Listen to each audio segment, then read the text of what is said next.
കള്ളും പിന്നെ പൊന്നാരി നെല്ലും താവീടും നാലു നാറിക്കില വെച്ചേ പിന്നെ വീതും കർമ്മങ്ങളും ചെയ്തേ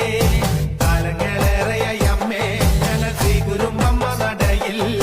രേവതി നാളിലെന്നെത്തും പിന്നെ അശ്വതി കാവുതിണ്ടാനായി നെന്മറ ഷാപ്പിലെ കള്ളും പിന്നെ പൊന്നാരി നെല്ലും താവീടും